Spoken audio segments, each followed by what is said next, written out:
ಪಾರ್ವತಿ ಗಣೇಶ ಮಾಡ್ತಾ ಇದ್ದಾರೆ. ಅವ್ರ ಹೆಸರು ಗಣೇಶ. ಆಮೇಲೆ ಪಾರ್ವತಿ ಅವ್ರನ್ನ ನಿಲ್ಲಿಸಿ ಕಂಬದ ಮೇಲೆ ಆಶೀರ್ವಾದ ಮಾಡ್ತಾರೆ ಅವ್ರಿಗೆ. ಆಮೇಲೆ ಅವರು ಎದ್ದೇಳ್ತಾರೆ. ಆಮೇಲೆ ಅವ್ರ ಅಮ್ಮ ಹೇಳ್ತಾರೆ ಯಾರು ಒಯ್ದಿದ್ದಾದು ಅಂತ. ಆವಾಗ ಅಮ್ಮನ ಮಾತನ್ನ ಕೇಳಿ ಶಿವ ಬರ್ತಾರೆ. ಆವಾಗ ಶಿವನ್ಗೆ ಅಡ್ಡ ನಿಲ್ಬಿದ್ದಾಳೆ ಗಣೇಶ. ಅವಾಗ ಶಿವನ್ ಕೋಪ ಬಂದು ಸ್ವಲ್ಪ. ಆಮೇಲೆ ದೇವಗಳನ್ನೆಲ್ಲ ಕಳಿಸ್ತಾರೆ. ಅವರೆಲ್ಲ ಅವ್ರ ಹತ್ರ ಫೈಟ್ ಮಾಡಿರೋ ಅವ್ರು ಸೋಲ್ತಾನೆ ಇಲ್ಲ. ಅವಾಗ ಬ್ರಹ್ಮದೇವ್ರು ಬರ್ತಾರೆ.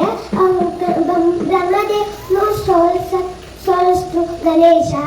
ಅವಾಗ ಶಿವನ್ ಕೋಪ ಜಾಸ್ತಿ ಆಗಿ ತ್ರಿಶೂಲ ತಗೊಂಡು ತಾಂಡವ ಮಾಡಿ ಗಣೇಶ ಕತ್ತಿಗೆ ತ್ರಿಶೂಲ ಬಿಡ್ತಾನೆ. ಅವಾಗ ಗಣೇಶ ಅವ್ರ ಮೈ ಎಲ್ಲ ಬಿದ್ದೋಗಿರುತ್ತೆ, ಅವ್ರ ಮುಖ ಎಲ್ಲ ಬಿದ್ದೋಗಿರುತ್ತೆ.